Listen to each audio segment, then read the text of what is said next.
새로운 한 달의 시작입니다. 새로운 한 주간의 시작입니다. 여러분, 새해를 시작할 때처럼 늘 한 주간을 시작하면서 한 달을 시작하면서 저희들의 마음속에 앞으로 있어질 그 한 주간, 앞으로 다가올 한 달, 남아있는 한 해, 더 크게는 남아있는 우리의 미래의 생에 대한 소망이 우리 가운데 흘러 넘치시기를 바랍니다. 지나간 날들 그리면서 사는 것은 비극적인 인생이에요. 옛날이 좋았다. 이게 이스라엘 백성들이 가나안 안 들어가고 애굽으로 돌아가자 반역하면서 가졌던 생각이에요. 여러분, 우리 교회 이제 37년 지났는데요, 옛날 이야기 이제 더 이상 하지 마시기를 바랍니다. 옛날이 좋았다는 말들이 있으면 안 됩니다. 하나님은 우리를 위해서 더 좋은 것을 예배하고 계시는데 그걸 안 받으려고 하면요, 맨날 옛날 것만 생각하면서 그때가 좋았다, 이 과거 지향적인 인생, 내일에 대한 꿈과 소망이 없는 그런 삶을 살기 쉽습니다. 이제 뒤에 있는 것은 좋은 것이든지 좋지 않은 것이든지 다 잊어버리고 아직까지 우리가 붙잡아야 될 그 완전한 하나님의 신 표대, 그 가나안을 향하여서 진군해 가시는 저와 여러분이 되시기를 바랍니다. 두 가지 인생이 있어요. 첫 번째 인생은요, 내가 쌓아놓고 내가 준비한 것, 거기에서 하나하나 빼먹으면서 사는 인생이 있어요. 그런 사람은 고달픈 삶을 살게 되어 있어요. 계속 쌓아야 돼요. 계속 쌓아 놓아야만 나중에 빼먹을 수 있으니까. 그래서 열심히 노후를 위해서, 미래를 위해서 미리 내가 개미처럼 열심히 저축하고 저장하고 쌓아 놓아야 된다, 그러면서 사는 사람입니다. 그리고 이제 더 이상 쌓을 수 없을 때가 되면 이제는 얼마 남았나 계산하면서 하나하나 빼먹으면서 사는 생이죠. 돈도 그렇고 시간도 그렇고 건강도 그래요. 그런 사람은 미래에 희망이 있을 수가 없어요. 늘 불안해요. 쌓아 놓으면서도 불안해요. 노후를 생각하면 늘 걱정이 돼. 이거 충분한가? 이제 점점 건강도 줄어들게 돼 있고 우리의 시간도 이제 얼마 안 남았어요. 우리 가진 것도 이제 점점 없어지게 돼 있어요. 그렇기 때문에 늘 걱정, 염려, 불안에 매여서 삽니다. 그래서 내일이 희망이 있을 수가 없는 겁니다. 앞으로 올 한 달에 희망이 없는 것입니다. 더 나이가 들고 더 정신이 없어지고 더 몸이 약해질 그때 생각하면 까마득한 거예요. 앞이 깜깜한. 그래서 늘 과거가 좋았다라고 하는 그 생각에 잡혀 사는 인생이죠. 근데 두 번째 인생이 있습니다. 나는 아무것도 쌓아놓은 게 없어도 하나님께서 나를 위해서 예비하시고 쌓아놓으신 그 모든 것을 클레임해서 내 것으로 받아 누리는 삶을 사는 사람입니다. 이 사람들은 걱정이 없습니다. 걱정이 있다면 뭐냐면 하나님이 많이 쌓아놓은 거 내가 다 찾아서 내 것으로 쓰지 못하는 게 걱정이에요. 얼마든지 찾았어도 계속 남아있어요. 다 비워도 다음날 아침에 일어나면 기름병에 또 기름이 차있고 밀가루통에 또 밀가루가 차있는 그런 삶. 아침에 일어나면 또 만나가 내리고 불기둥 구름기둥이 떠나지 아니하고 이스라엘 백성 광야 생활하면서 경험했던 것 같은 그런 삶을 사는 인생입니다. 이 올 한 달 하나님이 저와 여러분에게 주시고자 하는 모든 하늘에 속한 신령한 복, 예수 그리스도 안에서 다 약속받은 것입니다. 예수님이 십자가와 부활을 통해 완성해 놓으셨고 이제는 우리가 믿음으로 찾아 쓰기만 하면 되는데, 하나님이 우리 앞에, 원수들 앞에 차려놓은 그 상, 잔이 차고 넘치도록 은혜를 부어주시는 그것 들고 마음껏 배부르게 이제는 만족합니다, 내게는 부족함이 없습니다라고 고백하면서 누리는 삶을 살아가는 저와 여러분이 되실 수 있기를 축복합니다. 주셨는데도 누리지 못하면 그처럼 어리석은 게 없죠. 우리 그런 예화들을 옛날에 많이 했습니다. 비행기 타기 어렵던 시절에 모처럼 아들이 티켓 끊어져 가지고 미국 초청했는데 비행기 내리는 어머니 아버지의 모습을 보니까 쫄쫄 굶어 가지고 초라하게 내리셔서, 아니 그 비행기에서 밥 안 주던가요? 아니 돈 내는 줄 알고 안 먹는다 그랬다. 아니 비행기 티켓에 다 들어 있습니다. 여러분 그런 이야기도 있고 크루즈 이야기도 있어요. 크루즈 타놓고 크루즈 티켓 사면 거기에 세 끼 먹을 거 마실 거 다 들어있는데도 아끼느라고 크루즈 탈 때 전부 다 먹을 거 준비해 가가지고 겨우 그 시간 되면 방 안에 들어가가지고 그거 먹고 고달프게 크루즈 여행 마쳤다는 사람의 이야기 아시잖아요. 근데 사실 우리가 그런 믿음의 삶을 살 때가 너무 많아요. 예수 그리스도께서 다 이루셨어요. 다 폐기하셨어요. 근데 오늘 우리가 그것을 내 것으로 주장하고 믿음으로 차지하지 못하니까 영적으로 늘 고아 같은 삶을 사는 거죠. 굶주린 삶을 사는 거죠. 여러분, 오늘 우리가 하나님 앞에서 약속받은 것 중에서 내 것으로 실제로 누리지 못하는 영적인 복이 참 많이 있습니다. 여러분, 하나님 우리에게 승리를 약속해 주셨으면, 그죠? 다 이루었다고 하시고, 십자가에서 그 마귀의 머리를 상하게 하시고, 이제는 우리에게 주신 그 십자가의 승리, 예수 그리스도 안에서 우리 것이 되게 하셨는데, 실제로 많은 그리스도인들은 실제적인 삶에서 승리한 자로 사는 게 아니고, 그 승리를 누리는 자로 사는 게 아니고, 승리해 보려고 바둥바둥 싸우는 가운데 있는, 그래서 승리에 대한 확신이 없어요. 승리에 대한 보장이 없이 늘 패배의식에 매여서 살아가는 그리스도인들이 많습니다. 죄에 대한 승리, 세상에 대한 승리, 육신에 대한 승리, 마귀에 대한 승리, 예수님이 십자가에서 다 완성해 놓으셨습니다. 이제는 우리가 영적 싸움을 싸우는데 어떤 자세로 싸우려 하느냐 하면 이기려고 싸우는 게 아니고요. 주님이 이제 이 전쟁을 끝내셨고 전쟁에서 이기셨기 때문에 여러분 승리한 싸움, 그 권세를 가지고 그 적들이 아직까지 떠나가지 않고 있는 그 땅에 들어가가지고 그 영역에 들어가가지고 그 권세를 내밀면서 예수님의 이름을 선포하면서 승리했다, 너희들은 패배했으니까 이 땅에서 나가달라고 선포하고 쫓아내는 삶을 사는 것이 우리 영적 싸움이에요. 여러분, 일본 천황이 항복을 했지만 일본군이 떠난 거 아니었습니다. 일본 사람 그대로 있었습니다. 그런데 천황이 항복하기 전과 후에 달라진 게 뭡니까? 천황의 항복선을 잇기 전에 그들이 주인이었습니다. 그들이 이 땅에 와가지고 왕노로 됐습니다. 그런데 천황이 항복한 다음에는 이제는 그 소식을 들은 일본 사람들은 이제는 패자가 되었습니다. 그 밑에 벌벌 떨던 한국 사람들 가서 집에서 나가! 당신 나라로 돌아가라고 할 때에 아무 반항을 하지 못하고 거기에 쫓겨나가는 존재가 될 수 있었습니다. 그런데도 옛날 생각하면서 일본 사람들 앞에, 일본 순사 앞에 아직 한국에 조선 땅에 있다고 벌벌 떨며 산다면 얼마나 불행하고 어리석겠습니까?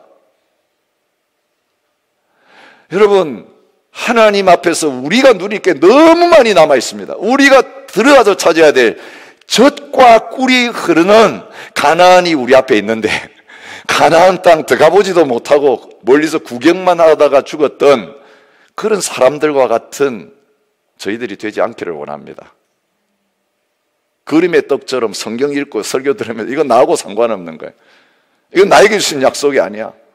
여러분, 다 리젝트하고 다 거절하고 나는 내가 만들어 놓은 이것만 먹고 살겠다고, 내가 쌓아놓은 이것만 가지고 벌벌 떨면서 행복하게 남은 생애를 살겠다고 여러분 몸부림치는 그런 어리석은 자리에서 떠나는 저와 여러분이 되실 수 있기를 바랍니다. 여러분, 예수님이 복음을 통해서 우리에게 다 이루어 놓으셨어요. 그래서 예수님 한 분이면 충분합니다. 예수님의 복음 안에서 모든 하늘에 속한 신령한 복이 다 우리 것이 되었습니다. 여러분, 그게 실제가 되어지려면 뭐가 있어야 됩니까? 예수님 부활하셨는데도, 십자가에 죽으시고 부활하셨는데 제자들이 바뀌었습니까? 안 바뀌었습니다. 언제 제자들이 복음을 위해서 목숨 내놓고 땅끝으로 가고, 그리고 이제는 다시는 배신하지 않고 생명 걸고 말씀을 살아내고 충성하는 사람들이 될 수 있었습니까? 성령님이 오신 다음부터 그렇게 됐어요. 여러분, 하나님의 아버지 하나님이 우리의 승리와 이 놀라운 구원을 계획하셨습니다. 예수님이 오셔서 십자가에 죽으시고 부활하심으로 우리 죄 문제, 우리가 마귀에게 패배할 수밖에 없는 그 근본적인 문제 해결해 주시고 실제로 완성하셨습니다. 그런데 그게 다 완성되었어도 내 것이 되지 않으면 아무 소용이 없기에 성령님께서 오셔서 이제는 우리 안에 계시면서 예수님이 완성해 놓으신 그 모든 것이 이제 우리 것으로 누려지도록 실제가 되게 하셨습니다. 그렇기 때문에 우리 그리스도인다운 삶을 살아가는 데 중요한 것은요, 성탄절도 아니고 부활절도 아니고 성령 강림주일이에요. 여러분, 이번 주부터 왜 갑자기 특세를 하자고 하냐? 사실 한 번도 해본 적이 없습니다. 물론 이런 특세는 한 번 딱 해봤습니다. 저희가 이 시드니 중앙장로교회에 와서. 어떤 특세요? 50일 특세 해본 적이 있습니다. 40일 특세는 부활절 전에 하잖아요, 그죠? 사순절부터 시작해서. 그런데 부활주일이 끝나고 성령 강림 주일까지 50일 동안 특별 새벽기도 딱 한 번 해본 적이 있습니다. 이번은 열흘입니다. 사실 초대교회 성도들이 예수님이 승천하신 다음부터 언제가 될지 모르지만 열흘이라고 말씀하셨으면 얼마나 좋았을까요? 가벼운 마음으로 했을까요? 근데 얼마라고 말씀하지 않고 성령이 임하실 때까지 기다리라고 하니까 예루살렘을 떠나지 않고 마가의 다락방에 모여가지고 기다렸습니다. 그게 기도였습니다. 성령님 임하자기는 한 발자국도 나가지 말라는 거예요. 졸업장 받았는데 아무것도 할 수 없는 존재가 됐죠. 드라이브 라이센스 받았는데 차를 절대로 몰 수 없는 존재가 됐죠. 그런데 열흘 만에 오순절에 성령님이 임하셨어요. 이게 구약의 절기하고 신약이 같이 맞아떨어지는 거예요. 그래서 그들이 바뀌었습니다. 복음이 실제가 되었습니다. 이는 주님이 하신 일을 그들도 하고 그보다 더 놀라운 일들을 행하는 그런 절에 나갈 수 있게 되었습니다. 그래서 승천일이 중요합니다. 성령 강림절이 중요합니다. 우리 한국교회는 승천일 거의 지키지 않습니다. 생각도 하지 않습니다. 승천일은 무슨 날입니까? 십자가 부활을 통해서 하늘과 땅의 모든 권세를 가지신 왕이신 주님, 이제는 그 실체가 드러난 다음에 승천하셔서 어디 계십니까? 보좌에 앉으시는, 이제 왕으로 등극하셔서 온 하늘과 땅을 그 원수가 발판될 때까지, 발등상될 때까지 다스리시면서 영적 전쟁을 진두지휘하고 계신 그 시작의 날이에요. 그리고 승천하신 다음에 아버지께 구해서 약속하신 성령님을 하나님의 보좌로부터 아버지 하나님과 예수님께서 같이 보내주시는 그 자리에 등극하신 날이 승천일이고, 그 승천일 이후 열흘 만에 성령님이 오신 것입니다. 이번에 하나님께서 그런 간절한 마음을 주셨습니다. 온 세상과 열방을 정복하겠다고, 다민족을 향하여 섬기겠다고 영적 싸움을 선포한 저희 교회에 가장 필요한 게 뭘까? 복음은 알고 있는 것 같은데, 아니, 복음을 모르시는 분도 사실 굉장히 많습니다. 한 분 한 분 체크해 보면요, 복음을 제대로 모르신 분이 너무 많아요. 예수님의 십자가의 죽음과 부활이 내 것이 되지 못한 분들이 많습니다. 왜 이런 일이 머릿속으로는 아는데 실제로는 사라지지 않는가? 다른 데 있지 않습니다. 주님은 성령님이 우리와 함께 하지 않으시면 안 된다고 했는데, 우리는 성령님 계신지도 모르고 성령님 구하지도 않고 성령 충만하지도 않은 상태에서 해보려고 하니까 아무것도 안 되는 거예요. 아, 설교 때만 그렇게 이야기하는 거지 실제로는 못 살아낸다. 어떻게 우리가 죄 안 짓고 살 수 있냐? 어떻게 예수님이 하신 일을 내가 할 수 있냐? 그건 특별한 믿음 있는 사람만 하는 거지, 성경 말씀 우리가 다 지킬 수 있는 거 아니야. 이건 내가 못 지켜, 이건 내가 못 지켜. 여러분, 우리가 원하는, 좋아하는 반찬만 싹싹 골라 먹는 그런 신앙생활 할 때가, 그러니까 영적 영양실조에 걸리는 거예요. 그래서 하나님의 말씀과 우리의 삶에 너무 괴리감이 생기는 거예요. 주님이 약속하신 건 뭐냐면 우리가 하나님의 형상을 회복하는 거예요. 그리스도와 같이 될 수 있다고 하셨어요. 그리스도의 장성한 분량까지 이르게 된다고 했어요. 그 대표적인 게 우리의 인격과 성품이 예수님 닮는 거예요. 이번 이 열흘 동안에 성령의 9가지 열매에 대해서 생각하려고 하는 건 뭐냐면 예수님이 어떠한 분이신가가 우리도 성령 안에 있으면 예수님과 같은 인격 닮아갈 수 있다. 그런데 진짜 우리가 예수님 안에 있는가, 이 열매가 우리에게 있는가 보면 포도나무 가지가 나무에 붙어 있는가 안 붙어 있는가 금방 확인되는 거예요. 복음이 실제가 됐는가 안 되는가 성령의 열매를 보면 압니다. 여러분 진짜 우리가 체크해 보면서 내가 온전히 성령 충만하지 못하구나, 성령 안에 있지 않구나, 예수님 안에 거하는 것이 아니구나 확인이 되어지면 금방 해야 될 일이 있습니다. 될 수 있도록 성령님을 보내주셨기 때문에, 성령님 약속하셨기 때문에 이제는 간절히 부르짖는 자리에 있어야 돼요. 성령님 없으면 나 아무것도 못합니다. 성령님 없으면 내 인생 아무 의미가 없습니다. 여러분 우리가 뭔가 가정생활하고 직장생활하고 이 땅에서 뭔가 해보겠다고 교회 안에서 뛰어다니고 있는데 성령님이 하신 일 아니면 그거 다 꽝이에요. 마귀가 두려워하지 않아요. 오히려 박수치면서 그거 열심히 잘하라고 부추기고 있어요. 그러나 우리 안에 성령님이 오셔서 우리를 통해 일하기 시작하시면 7길로 도망가는 역사가 나타나요. 가정이 순간 잠잠해져 버려요. 교회? 그 시끄럽던 거 금방 잠잠해져요. 온 세상에 나갈 때 이 싸움 다 끝나게 만드는, 여러분 광야 같은 곳에 우리 가가지고 물된 동산처럼 거기에 꽃이 피게 만들고 나무가 자라나게 만드는 그런 젖과 꿀을 공급하는 사람으로 우리 살아갈 수 있어요. 오늘 이 약속을 안 믿으니까 안 가는 거죠. 구하지도 않고 능력이 없으니까 늘 말씀 들으면 죄책감밖에 안 드는 거예요. 두려움만 가득 생기는 거예요.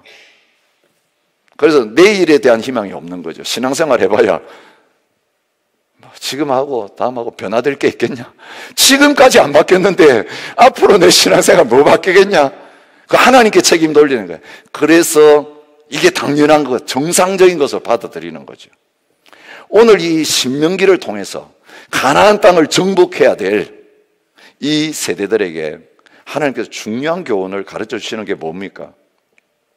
38년 전에 되지 않았던 것, 새로운 세대가 요단강 건너가지고 가나안 땅 들어가서 젖과 흐르는 땅을 완전히 정복하기 전에 그 과거 세대와는 달리 앞으로 실제적인 전투를 앞에 두고 요단강 동쪽에 있었던 두 나라, 두 왕과 싸우는, 어제 오늘 묵상하는 동일한 내용이에요. 같은 영적 원리가 나와요. 그걸 통해서 완전하게 미리 맛을 보는 전초전이라고 하죠. 전쟁하기 전에 한번 싸워보고 거기서 승리하면 그 다음 전쟁도 이길 수 있는 거예요. 그런 부분에서 이 영적인 승리의 원리를 분명하게 우리에게 보여주시는 말씀이 오늘 저희들이 묵상하고 함께 생각하고 있는 말씀인 것입니다. 38년 전에 어떤 일이 있었습니까? 10하루 만에 도착했어요. 가나안 땅 입구까지 10하루 길이었어요. 사실 호렙산 출발해가지고 10하루 만에 들어갈 수 있는 길이에요. 그러면 뭐가 필요 없었을까요? 민수기서도 필요 없고 신명기서도 필요 없어요. 그거로 여호수아서로 시작되면 되는 거예요. 10하루 만에 가나안 땅 도착해가지고 들어가라고 하셨는데 어떻게 했습니까? 한번 정탐해보면 어떨까요? 이 딜레이 한 거예요. 바로 순종하지 않고 어디로 가야 될지 어떻게 싸워야 될지 사람들이 가가지고 보고하면 우리가 싸우는데 유리하지 않을까요? 인간적 방법 쓴 거죠. 어떻게 됐습니까? 정탐꾼 40일 보내고 돌아왔는데 10명의 정탐꾼이 포도송이 메고 와가지고 너무 좋은 땅이다. 그런데 뭐 때문에 못 들어가겠다고 했습니까? 거기에 아낙 자손이 있다. 그 사람 아낙 자손 네피림의 후손인데 엄청나게 우리보다 크다. 그러니 우리 그 앞에서는 메뚜기 정도밖에 안 된다. 또 가보니까 성이 엄청 크고 견고하더라. 그 성을 결코 우리 무너뜨릴 수 없다. 이 여리고 성만 그런 게 아니라 이 안악 자손이 산지에 만들어 놓은 성들이 견고했습니다. 컸습니다. 환경이 그랬습니다. 그래서 그 환경을 보고 하나님이 너희에게 주었다. 들어가라. 차지하라고 하시는데 애굽으로 가겠습니다. 하나님을 믿지 않았습니다. 불순종했습니다. 불평하고 원망했습니다. 너 입에서 나온 그대로 내가 너에게 하겠다. 그래서 그때 20살 이상 된 사람 한 사람도 남지 않고 다 죽는데 걸린 시간이 38년이에요. 그 38년이 지나고 새로운 세대들이 일어난 것이죠. 근데 그들이 똑같은 가나안에 가야 했어요. 근데 그 가나안 땅이 어떤 땅입니까? 안악 자손이 여전히 있는 땅입니다. 성읍은 크고 견고합니다. 근데 가나안 땅에 들어가서 만나게 될 안악 자손과 견고한 성읍과 같은 그 적들의 땅 들어가기 전에 요단강 동편에서 이 두 왕들과 싸우는 거죠. 헤스본 왕 시온, 바산 왕 옥. 여러분 특별히 오늘 주신 이 바산 왕 옥과의 싸움에 대해서 38년 전과 또 마찬가지고 앞으로 들어가 싸울 가나안 땅의 사람들과 또 마찬가지라고 하는 내용을 발견할 수 있어요. 적들이 어떤 적이었느냐? 바산왕 옥이 나와서 싸우려고 하는데 이 바산왕 옥에 대해서 뭐라고 하고 있습니까? 르바임 족속의 남은 자라고 그랬어요. 이 르바임 족속은 어떤 족속입니까? 아낙 자손처럼 강하고 키가 큰 민족이었습니다. 거인족이었다고 하는 것을 볼 수 있습니다. 그래서 아낙 족속과 마찬가지로 르바임이라고 불렀는데 이 거인족인 르바임족의 남은 왕이 바산왕 옥이었다는 거예요. 오늘 11절에 보면 이 사람의 키가 얼마나 컸을까를 추측할 수 있는 자료가 나오죠. 철 침상이 남아 있었습니다. 왕이 쓰던 철 침대 크기가 얼마였습니까? 길이가 9규빗, 약 4m입니다. 길이가, 침대 길이가 4m. 넓이가 얼마냐? 4규빗, 1.8m 정도 됩니다. 요즘도 킹 사이즈란 말을 쓰죠. 퀸 사이즈 다음에 킹 사이즈. 이게 의미가 있는 거예요. 그런데 우리가 쓰는 킹 사이즈하고는 비교가 안 되는 그 크기의 왕이 바산왕 옥이었습니다. 이 새로운 세대들, 전쟁 안 한 세대들입니다. 경험 없는 세대들입니다. 어린 사람들입니다. 38년 지났지만 적은 꿈쩍 안 하고 그대로 있는데 누구만 바뀌었습니까? 이스라엘 백성들만 바뀐 거죠. 성읍에 대해서 이렇게 나옵니다.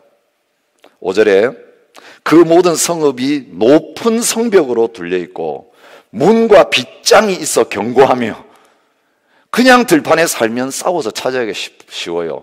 근데 그 싸움에서 적이 들어오지 못하게 하려고 성을 크고 높게 쌓고 문과 빗장을 딱 달아 놓으면 뚫고 들어갈 수가 없는 거죠. 바로 바산왕 옥이 다스리고 있는 나라들, 도시들이 그런 곳이었습니다. 그 외에 성벽 없는 고을도 심히 많았습니다. 60개 성읍이 그런 견고한 상태에 있었다는 것입니다. 그 지역에 가서 유적들을 확인하면요, 과거 그때 성읍이 어느 정도 견고했는가를 볼 수 있는 자료들이 있습니다. 주석하시는 분들이 기록한 내용입니다. 성읍을 출입하는 문에는 구리로 된 돌문이 있었다. 그런데 문 두께가 45cm였다. 성벽 높이는 9m 정도가 되었다. 길이와 너비가 성벽의 길이가 90km였다고 합니다. 여러분, 이것이 과거에 정탐꾼들이 가가지고 보고 벌벌 떨면서 불신앙했던 그 내용이고, 앞으로 이 백성들이 들어가서 차지하고 싸워야 될 요새들이었습니다. 놀랍게 이 세 세대들의 첫 번째 싸움, 이 정복전쟁에서 그 본 게임을 하기 전에, 여러분 권투에서는 그걸 오픈 게임이라 그럽니까? 오픈 게임에서 완전히 100% 승리한, 완전히 박살낸 그 역사가 일어났다. 그걸 오늘 보여주는 거예요. 여러분 어떻게 해서 그런 승리가 일어나게 됐는가? 영적 승리의 원리가 있죠. 38년 전도 마찬가지였고 앞으로도 마찬가지고 지금도 마찬가지인데 어떤 겁니까? 영적 싸움은 하나님이 이미 주신 땅, 그들의 손에 넘겨주신 그 땅과 그 민족을 향하여서 믿음으로 들어가서 약속받은 그것을 실제로 구해서 얻는 그것이 싸움의 원리라는 거예요. 그래서 계속 여호수아에서 나온 말씀, 여호와께서 싸우셨다. 여호와께서 앞서 싸우시면서 모든 것을 다 이루어 놓으셨다. 근데 주님이 싸우셔서 이루어 놓으신 그것을 믿음으로 취하는 게 싸우는 것이에요. 물론 칼 들고 가서 싸웠죠. 그죠? 손만 들고 있지 않았어요. 군인들이 가서 싸웠지만 실제로 그 싸움은 이미 다 싸워서 이겨놓은 전리품을 거두는 수준의 것이에요. 여러분 그런 싸움에 용이 들어가겠습니까? 힘들겠습니까? 너무 쉬운 거예요. 이겨보려고 하니까 힘이 들어가는 거예요. 그게 피곤한 거예요. 여러분 오늘 우리가 신앙생활하는데 왜 피곤하고 힘듭니까? 우리 힘으로 안 되는 걸 해보려고 노력하니까 신앙생활이 수고하고 무거운 짐진자들아 내게로 오라 쉬게 하려 했는데 교회 오면서 짐이 더 생긴 거예요. 세상살이도 힘든데 주일날 와가지고 너무 힘든 걸 또 하라 그러고 봉사하라 그러고. 여러분 그런 자리 혹시 있지 않아요? 아니요. 잘못 알고 있는 겁니다. 나의 멍에를 지고 내게 배우라고 하셔서 내 짐은 쉽고 가볍다라고 하셨어요. 왜 그렇습니까? 주님께서 다 이루어 놓으셨고 하나님께서 다 준비하시고 너 손에 맡겼다라고 하는 그거 받아 누리는 것이 영적 싸움이고 신앙생활의 내용이기 때문에 그래요. 그래서 거기에 필요한 게 뭐냐 하면 믿음이에요. 믿음이 있으면 들어가요. 믿음이 있으면 달라고 구해요. 믿음이 있으면 차지할 수 있어요. 여러분 다른 거 없어요. 38년 전 더 강했어요. 믿음이 없어서 못 차지했어요. 여러분 이제 이 새로운 세대는 이 민족을 믿음으로 취하게 된 것을 보게 됩니다. 주님 뭐라고 하십니까? 두려워하지 말라. 내가 그와 그의 모든 백성과 그의 땅을 내 손에 넘겼으니. 이게 하나님 약속이에요. 근데 언제 주신지 아세요? 아브라함에게 이미 주셨어요. 아브라함과 언약을 맺으시면서 뭐라고 하십니까? 내가 이 땅을 애굽 강에서부터 그 큰 강 유브라데까지 내 자손에게 주노니 곧 겐 족속과 그니스 족속과 감몬 족속과 헷 족속과 브리스 족속과 르바 족속과 아모리 족속과 가나안 족속과 기르가스 족속과 여부스 족속의 땅이니라. 그런데 이 두 나라는 어느 왕의 땅이라고요? 아모리 왕들이었어요. 아모리. 계속 아모리라는 표현이 신명기에 많이 나와요. 가나안에 들어가 있는 사람들도 아모리 사람들. 분명하게 어느 민족까지 이야기하시면서 너한테 너 후손에게 주었다라고 약속하신 하나님이 이제는 그 땅 차지하러 들어가기 전에 지금 염려하지 말라. 그 왕, 그 나라 너 손에 붙였다. 너에게 주었다라고 말한 거예요. 하나님이 주신 땅으로 요단강을 건너서 백성들과 함께 들어가라. 여호수아 1장에서 말씀하세요. 여러분 하나님이 안 주신 땅에 들어가면 패배하게 돼 있어요. 그래서 에돔 건드리지 말라. 모압 건드리지 말라. 암몬 건드리지 말라. 그건 너한테 준 거 아니야. 그러나 이 족속은 너한테 이미 주기로 약속했고 너한테 준 거니까 그걸 믿음으로 인정하고 받아들이고 취해야 된다라고 하신 것입니다. 여러분 복음 안에서 주님이 얼마나 놀라운 걸 저와 여러분에게 주셨는지 모릅니다. 그것은 우리 밥입니다. 먹으라고 주신 겁니다. 우리 밥으로 주신 것은 우리가 대가를 지불할 필요가 없습니다. 그저 믿음으로 감사합니다. 감사기도 하고 먹으면 됩니다. 식당밥 먹는 게 아닙니다. 주님의 상에서 주님께서 우리에게 먹으라고 주신 모든 열방들, 우리 육체의 소욕들, 죄, 마귀의 세력들 우리가 다 밥으로 잡아 먹어야 될 대상입니다. 두려워할 대상이 절대로 아니고 먹어서 누리고 우리가 강건해져야 될 그런 대상인 것을 보여주고 있습니다. 자, 어떤 순종이 있었는가 중요합니다. 준 건 똑같아요. 38년 전에도 주었고 그 전부터 주었고 앞으로도 주실 것이고, 그런데 이 받았던 새로운 세대 첫 번째 전쟁 치르면서 어떻게 했습니까? 들어가라고 하셨을 때에 우리가 그들을 쳐서 한 사람도 남기지 아니하였느니라. 3절에 말합니다. 한 사람도 남기지 않았단 말은 완전히 정복했다는 말입니다. 그때 우리가 그들에게 빼앗지 아니한 성읍이 하나도 없이 다 빼앗았는데 하면서 리스트를 이야기하고 있습니다. 다 죽이고 다 빼앗았습니다. 온전한 믿음의 순종으로 이제는 남아있는 것이 없었다는 거예요. 최선을 다했는데 안 됐습니다, 이런 게 아니에요. 믿음은요, 온전히 다 받을 때, 온전히 전심으로 우리가 그것을 순종함으로 실제가 되어질 때 그 믿음이 실제적인 믿음이 되어지는 것입니다. 그래서 두 왕에게 뺏었던 그 땅의 리스트가 있습니다. 그걸 그 땅 빼앗아 가지고 누구에게 줬습니까?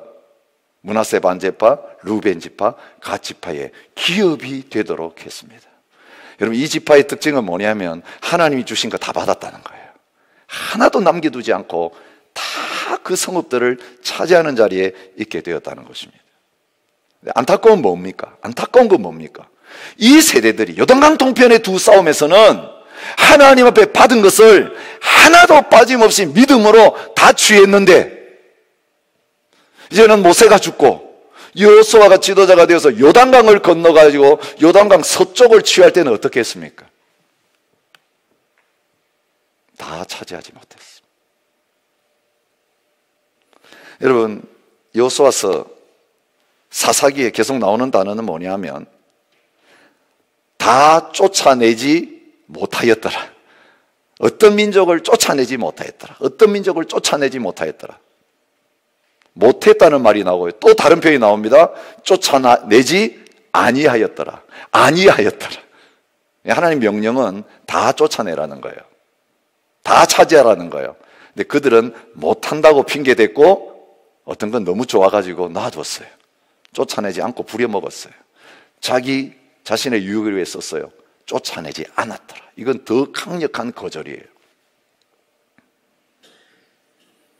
여러분, 이 가나안은 저와 여러분에게 주님이 차지해서 젖과 꿀을 얻어먹으라고 주신 약속의 땅을 가르쳐요.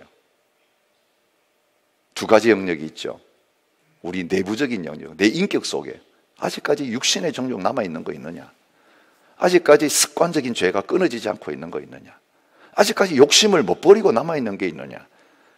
여러분, 주님의 약속은 뭐냐면 내 자신이 온전히 그리스도를 닮는 그 자리까지 나가는 거예요. 그래서 죄가 끊어져요. 안악자손처럼 나는 안 돼요. 그 앞에 서면 나는 늘 벌벌벌 떨려요. 나는 그 죄 지을 수밖에 없어요. 여러분, 이런 부분들이 이번 기도하는 기간에 성령님이 우리 가운데 오심으로 말미암아 성령의 소욕대로 하면, 성령을 따라 행하면 육체의 소욕이, 육체의 욕심이 이루어지지 않으리라고 했어요. 성령님이 우리 안에 가시면 이 9가지 열매는 딴 거 아니에요. 예수님의 열매예요. 예수님의 성품이에요. 여러분, 나무가 바뀌어야 열매가 바뀌는 거 아니에요.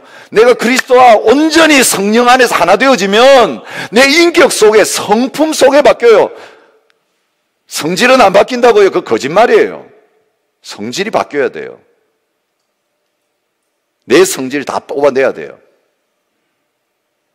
예수님의 성품으로 바뀌어야 돼요. 성질이 성품으로 바뀌면요, 오늘 우리 속에 누가 드러나느냐 하면 사람들이 우리를 볼 때 우리와 인격적 교제를 하면 할수록 예수님이 나타나요. 우리가 성령의 은사 너무너무 강조했어요. 성령의 은사를 주시고 그거 막 불받기 위해서 많이 뛰어다니는 분들이 있으실 거예요. 그런데 기도원에 가가지고 성령의 열매를 구한 사람들 보지 못했어요. 근데 주로 성령의 은사 받고 뛰어다니는 사람들이 성질이 안 좋아요. 그래서 성령 하면 다 성령 받으면 큰일 나. 저렇게 될까 무서워. 막 이렇게 되는 거예요. 잘못 받아서 그래요. 여러분, 내 안에 주님이 계시고 주님과 하나 되면 주님의 성품이 나타나요.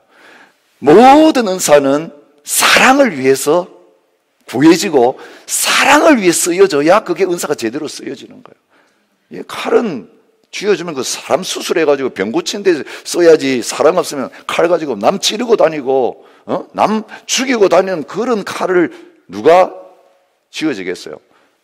은사는 칼 같은 거 위험해요. 잘못 쓰면요 사람 죽여요. 공동체 완전히 깨뜨려요. 나에게도 아무 유익이 없어요. 근데 왜 그 은사 받은 사람들이 그렇게 실패했느냐? 공동체를 깨고 다니고 관계를 틀어놓고 정죄하고 비판하고 그런 자리에서 성령의 열매, 주님과 하나 되지 못한 그것 때문에 그래요. 여러분, 오늘 우리가 구하면 성령을 주시겠다고 약속하셨습니다. 그 성령님이 우리 오늘 오시면 예수님이 우리 안에 거하시면서 예수님이 십자가와 부활을 통해 이루는 복음이 이제 내 성품이 되는 거예요. 여러분, 그거 제대로 이루어졌는지 하나하나 리스트 가지고 체크하시면서 그거 안 나타난다면 성령을 구하셔야 돼요. 내가 진짜 성령 받았는지 예수님은 머릿속으로 알고 있는데 그 성령의 변화시키시는 그 온전한 충만함이, 성령의 충만함이 있는가 확인해야 돼요. 충만함은 뭐냐면 내가 다 잠겨 있는 거예요. 온전한 지배를 받는 거예요. 어떤 분들은 입이 동동 떠 있어요. 안 잠기고. 어떤 사람은 머리는 동동 떠 있고 딴 건 잠겨 있어요. 어떤 사람은 손은 나는 못 드립니다. 죄 짓는 손은 둥둥둥 떠 있고, 어떤 사람은 발이 떠 있어. 나는 여기 안 가려고 하는데 갈 수밖에 없어요. 발이 거꾸로 둥둥 떠 있는 사람. 여러분, 다 잠겨야 돼요. 그게 성령의 충만함이에요. 내 것이 아무것도 남아있지 말아야 돼요. 나는 돈은 못 드리겠습니다. 이거 다 잠겨져야 돼요. 시간은 못 드리겠습니다. 이거 다 성령님께 내놓아야 돼요. 나의 생명과 나의 모든 것, 이제는 성령의 지배를 받아서 내 인격과 내 사역과 모든 삶이 성령 안에 있게 되기를 바랍니다. 교회가 성령 충만한 모든 열방을 다 차지해야 돼요. 어떤 민족은 차지하지 못합니다. 저 IS는 안 되겠습니다. 중국 공산당은 안 되겠습니다. 북한은 안 되겠습니다. 이거 있을 수 없어요. 여러분, 우리가 하나님 앞에서 모든 열방을 약속받았어요. 땅끝까지 약속받았는데 오직 성령이 임하시면 그 권능으로 한다고 하셨지, 너희 돈 가지고 프로그램 세워 선교하라고 하신 적이 없어요. 그냥 하나님이 하신 일이고 성령님이 하신 일인데, 저는 다민족을 향하여 우리가 나아가는 이 자리에서 우리 교회 안에 이제는 몇십 개 민족이 왔는가 세볼 때 하나님 200개가 넘는 이 세상의 모든 민족이 여기 다 들어올 때까지 우리가 기도의 손을 놓치지 않겠습니다. 여러분, 매일 한 나라씩 기도하는 게 그냥 아니잖아요. 여러분, 어제도 수단을 위해서 기도하는데 얼마나 가슴이 아픈지 몰라요. 여러분, 이 그랜빌 땅에 얼마나 많은 수단 사람들이 다니는지 아세요? 그 수단 민족은 평균 키가 185cm예요. 평균 키가. 여러분, 키 큰 사람 보면 저 사람 수단에서 온 딘가족이다, 이게 딱 알아야 돼요. 여러분, 500개가 넘는 소수민족이 지금 계속 남수단 독립했는데도 지금 내전이 끝나지 않아서 주위의 땅으로 터지고 이 호주 땅까지 와 있는 사람들이에요. 하나님, 저 수단을 우리에게 붙여주십시오. 저 수단의 영혼을 우리에게 주님, 이 모든 싸우고 있는 민족들, 떠도는 민족들, 그 한 민족까지 다 차지해야만 주님 오시는데, 주님, 우리가 차지하러 가겠습니다. 그들을, 열방을 구하라. 내가 열방을, 이방 나라들을 너희에게 유업으로 주리니 내 소유가 땅끝까지 이르리라. 우리가 7년째 지금 하나님 앞에 부르짖고 있는데, 여러분, 기도하는 사람들이 일어나서 구하기 시작할 때에 이제는 우리 교회 안에 그 열방들 한 민족 새벽마다 저녁마다 시간마다 구했던 그 민족이 이제는 우리 앞에 구원받은 백성으로 나타나는, 정복되어지는 그 은혜를 누리는 저와 여러분 되시기 바랍니다. 주님, 우리 주님 앞에 부름받기 전에 이거 보기 원합니다. 여러분, 얼마나 신납니까? 한 달 한 달이 달라지기 원합니다. 한 해 한 해가 달라지기 원합니다. 내가 달라지고 우리 앞에 가나안이 펼쳐지는 그 놀라운 역사 일어나기를 원합니다. 근데 내가 할 수 없습니다. 여호수아의 인도를 따라서 가나안 땅 같은 것처럼 여호수아와 예수는 같은 뜻이에요. 구원자라는 뜻이에요. 이제는 대장 예수님이 승리하셔서 같이 가자, 일어나라, 함께 가자, 저와 여러분들 초청하고 계십니다. 성령을 보내주시겠다고 약속하셨습니다. 내 이름으로 구하면 이제는 너희가 내가 한 일을 할 수 있는 자리에 있게 될 것이다. 그런데 무엇보다 먼저 구해야 될 게 성령님을 구해야 돼요. 이 성령님을 구한 사람들이 성령의 충만을 받을 때 기도의 영이신 성령님이 우리가 빌바를 알지 못하지만 말할 수 없는 탄식함으로 뭘 구해야 될지 가르쳐 주시고, 성령 안에서 기도할 때마다 구한 모든 것이 응답되어서 실제가 되는 역사가 나타나게 될 것입니다. 여러분, 우리가 이제 내 것이 아니라고 거절했던 그 땅, 이제는 믿음으로 아멘으로 받아들이시고, 주님, 이제는 하나님의 모든 약속이 내 것입니다. 성령님의 약속이 나를 위한 약속입니다. 하늘에 속한 땅에 속한 모든 신령한 복 나에게 주셨는데 구경만 하는 자리에 있지 마시고 이제 내가 누려서 하나님의 말씀이 이게 실제군요.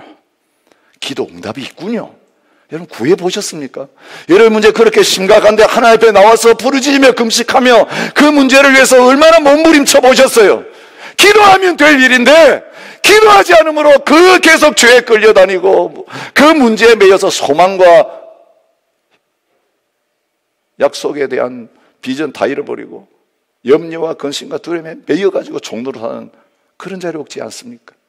여러분 다시금 하나님께서 이 성령과 함께 우리의 미래를 열어주시고 소망을 열어주시고 비전을 열어주시는 그 복된 자리에 함께 세워지는 이 은혜가 충만하게 경험되어지는 이 올 한 달이 되어질 수 있기를 주님의 이름으로 축복합니다. 그 주님께서 우리에게 주시기를 원하시는 건 자기 전부이세요. 나를 너에게 주노라. 내 살을 너에게 주고 내 피를 너에게 주노라. 이 성찬식은요, 우리가 예수님 십자가 부활을 통해 이미 예수님을 선물로 받았다, 이거 확인시켜 주시는 거예요. 여러분 주님을 받은 자는 주님처럼 주님과 함께 사는 그 자리로 나가게 될 것입니다. 주님, 내가 이 떡을 먹고 맛을 보는 순간, 포도주를 마시고 맛을 보는 순간에 내 영혼이 기뻐하면서 주님을 느끼게 해주십시오. 주님을 맛보게 해주시고, 얘는 그 성령의 임재 가운데서 주님의 삶을 멋지게 살아내는, 그리고 이제까지 안 됐던 게 되어지는 그런 은혜가 임하게 하여 주십시오. 우리 사모하시면서 이 십자가만이 우리에게 승리를 가져주는 것 기억하시면서 찬양하면서 사모하시면서 성찬의 자리에 나가겠습니다. 같이 찬양하십시다.